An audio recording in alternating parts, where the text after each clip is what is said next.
adjacent to that location. If we bring semi-traffic all the way down East Freeland Road to Montgomery Road, we're still passing all that residential along there. But we're more than willing to take suggestions.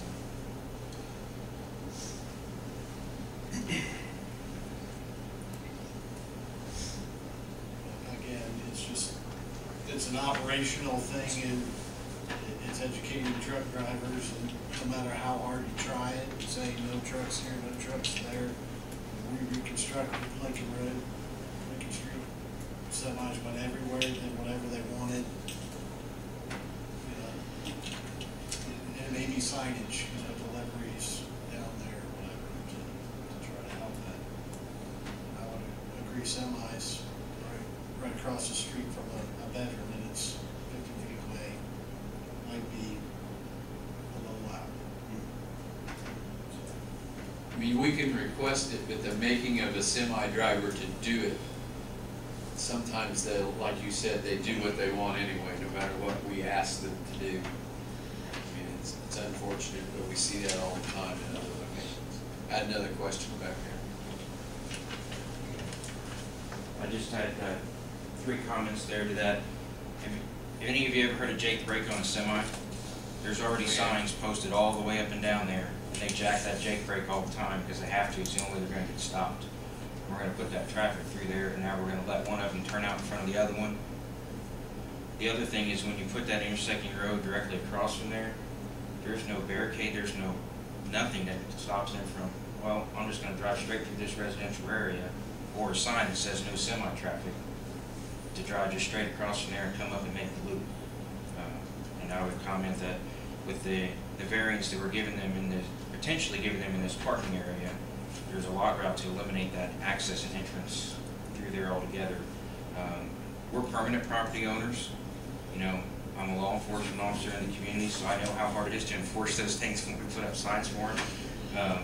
And the areas that we're looking to impact at that Montgomery Road area are either a larger variance area or non-permanent property owners and renters. And I don't mean to minimize anybody who's not a homeowner. I'm proud to own my own home, and I hope that every American gets that opportunity. But we're here, and we're here to stay, and we're here to be part of the community. And that's why we would ask that we would be in support of this variance for the parking spaces, so that way we can eliminate that intersection at that location. Thank you. Okay, the issue actually before us is to grant the variance for the parking reduction, and then we'll consider, I guess we can, the traffic flow would actually be considered at the planned meeting, would it not? Right. Which we will be heading to shortly. So, unless there's any other discussion, Gary? Colin, you do have a significant portion of property east that you really don't have a use for, that isn't anticipated to be one of the outlots. I got this dead space over here that you're really not using. What they might request is to show how potentially for the variance that could be configured as parking if there ever is a parking issue, and you say, okay, overflow parking, or if it's an issue, then you implement your overflow plan as part of the condition. Sure. Of that variance. And what we've done in the past, you know, in the earlier days of Menards, when there was first running through their trials and tribulations, they did do their overflow parking. They designated an area, so they shrink the yard area for more parking. The yard's almost 5.5 acres of open area, so that's always an option as well. I mean, I think it might make them more comfortable knowing that, okay, but yeah, you can get an extra 150 spaces there if need be. Right. Just how it might lay out.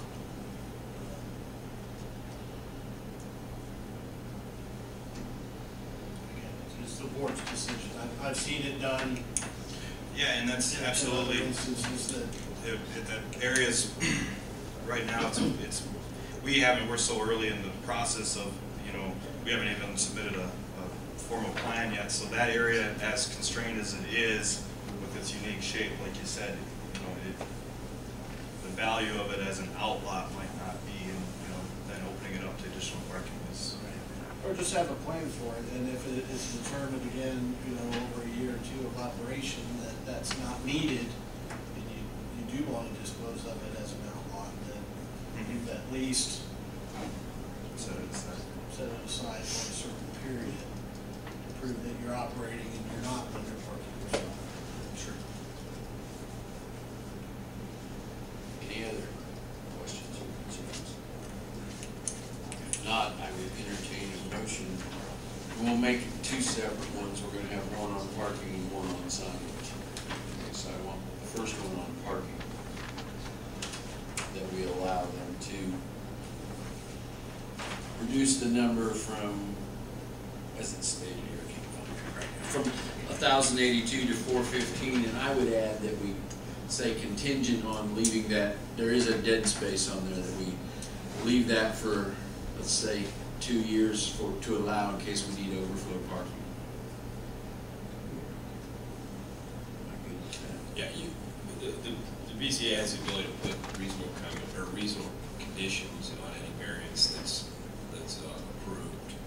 And all I'm asking is that they kind of reserve that, don't sell it or do anything else with it in case we need to. We may find after a year, hey, you guys, we need more parking.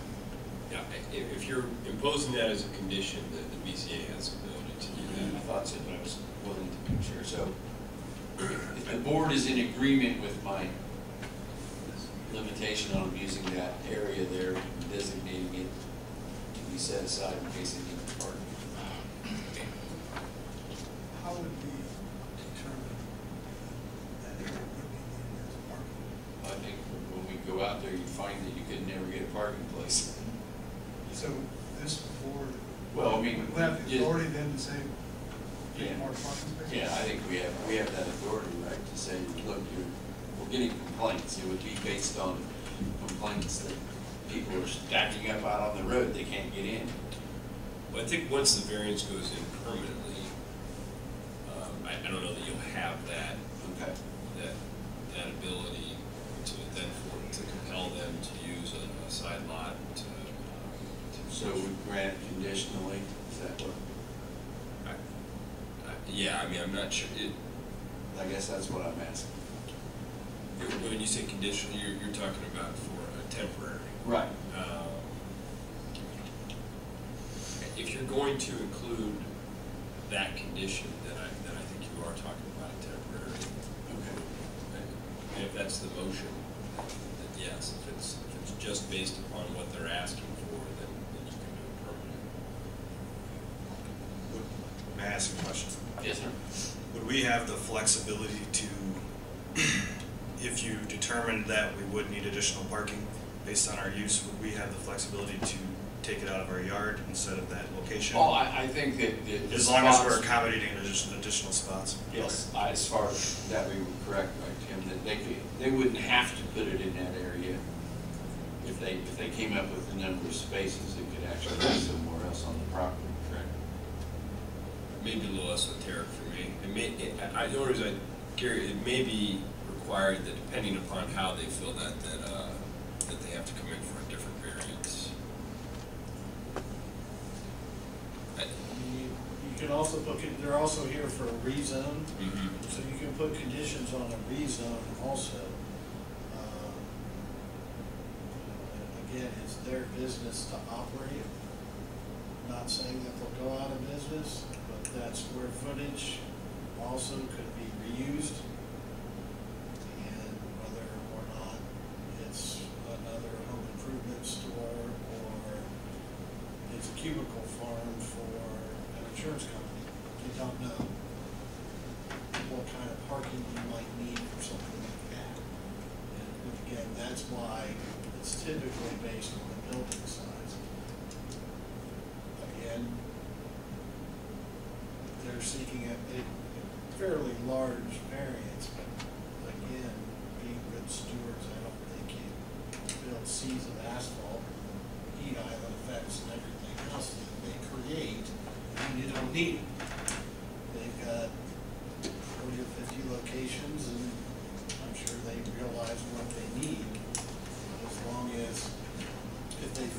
they do get underparked and they're willing to build extra parking on the site. I could care less whether it's in this area that's not shown as being used right now, or whether it comes out of the yard is, to me, irrelevant. Right. It really cuts down on sales area, Right. you know, and you're converting it to parking. And I think But what I you're. don't think at any point they'll be able to, with this site, this layout in their yard, be able to put the extra 600 spaces if it ever comes to be.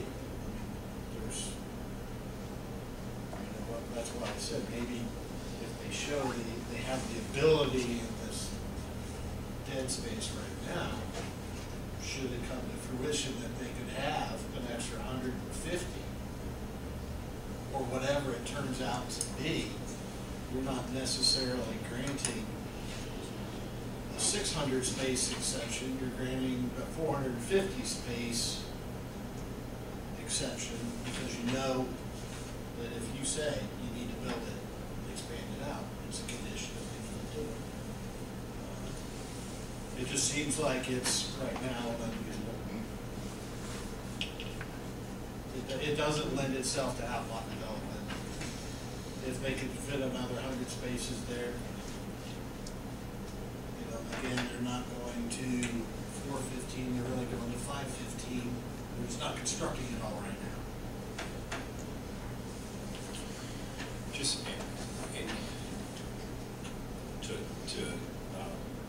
for record purposes, I mean, sure, because it's a developmental variance as to what the zoning ordinance requires, the criteria that you're looking at is you're saying that approval won't be injurious to the public health, safety, morals, or general welfare of the community, and that the use and value of the area adjacent to the property included in the variance will not be affected in a substantially adverse manner, and that strict application of zoning ordinance results in practical difficulties. And I say that it's the same standard you always use, the same criteria you always use, but it's important that we incorporate that into the findings for the applicant's purposes.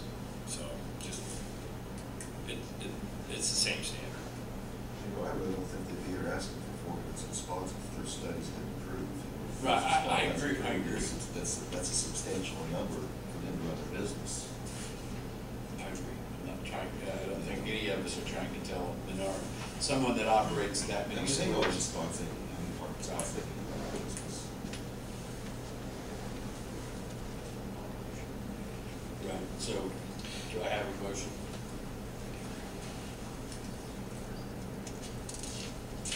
This is just a parking. Right now we're just discussing parking. I make a motion to grant the request variance.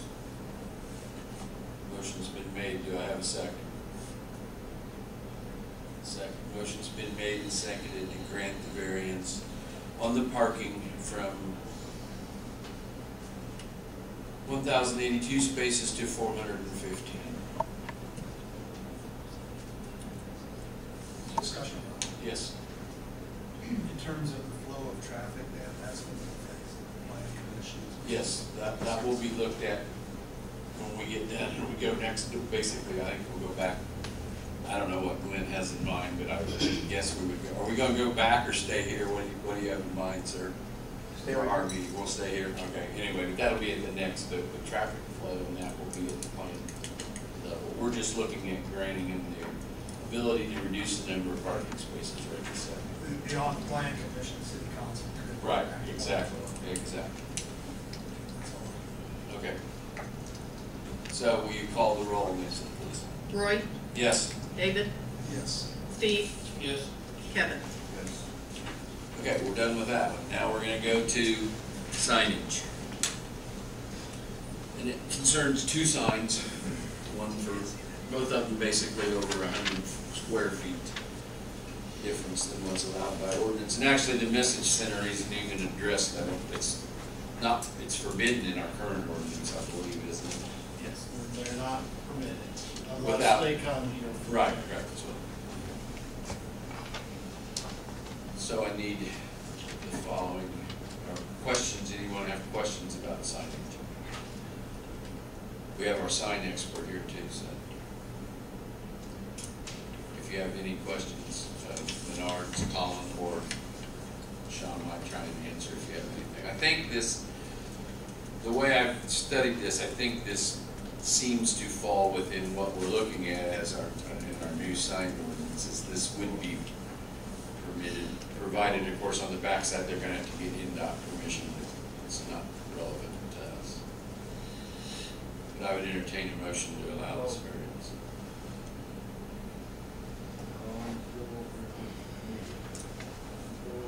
On the message center, that would be scrolling message. Correct. Would be large, obviously larger than the Yep. It'd be half the size of the actual Menards sign, 200 square feet, placed directly below it. And that's something Menards has done in other stores as well. Correct.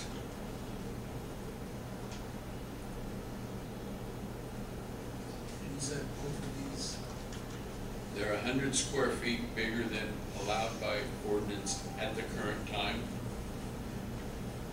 The current ordinance didn't even, message centers as we have them today didn't even exist when we wrote the current ordinance. So they were forbidden basically because they're excluded.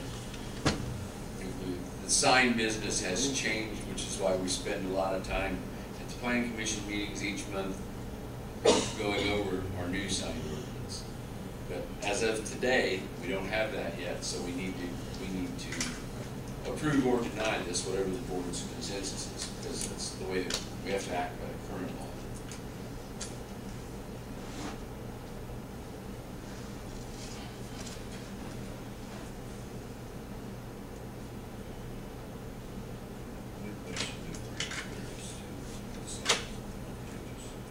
Motion's been made. Do I have a second? Motion's been made and seconded to grant the variance for the signs. Nancy, again, would you call the roll? Roy, Yes. David, yes. Steve, Yes. Kevin. Yes. There you go. Thank you. You're welcome. Now, poor Charlie's been waiting through all this to get his, or, we have Charles and Barbara Lee, front yard setback variance. Petitioner is seeking a front yard setback variance from 22 to 16 feet at 1028 South Creek Drive in Crooked Creek subdivision. My name's Andy Sholey. I'm here representing Charlie Lee. I don't know if any of you have been out there to see the site yet, but Yes. they've got the existing house up. My understanding, all the inspections have passed except the final inspection. We're still waiting on that.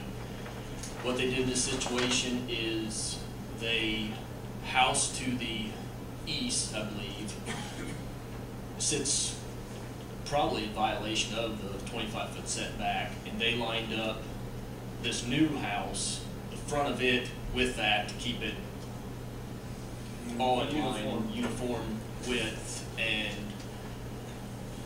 now, after they've gotten this far, now it's been discovered that they are about 9 feet too close to the right of way. So instead of a 25-foot setback, they're at about 16 feet. So we're asking for a front yard setback variance. And I've been doing this, and I don't know how or when that other house was built, but it was allowed, and I can understand how the mistake could be made. But when you discover something that's current, Yeah, you need to have it come in compliance. So Understood. it does line up with the other house. As I say, I went out by there and looked at, I couldn't understand how the other house got too close. I don't know how it got too close I mean, either. But it is. The fact that it did, but, a lot of times the department does get requests from entities that might have foreclosed or transferring a house and ask if there's any zoning violations on a particular residence. And I didn't want to have to get to the point to say, if that ever happens, that I'm writing up this house saying, no, it's not in compliance with our ordinance, and here's why. And that's why I encourage Charlie to come in. I support his request. It's just that, I that understand. way, when those inquiries come in, we should say, no, it's in total compliance with what we've got, because we granted the variance. That's the story. All right, anybody from the audience here to speak on this issue? If not, anybody in the board have any other questions, you kind of understand what happened? I would entertain a motion that we grant the setback. Do I have a second? Okay, motion's been made and seconded to grant the setback variance from 25 to 16 feet. Nancy, would you call the roll, please? Roy, Yes. David, Yes. Steve, Yeah. Kevin. Yes. There you go, Ian. Thank you very much. Charlie, thanks for your patience. Are there any other items that need to be brought before the BZA at this time? We've had one of our longer meetings we've ever had in the years I've been running this, so. If hearing none, I would say we adjourn.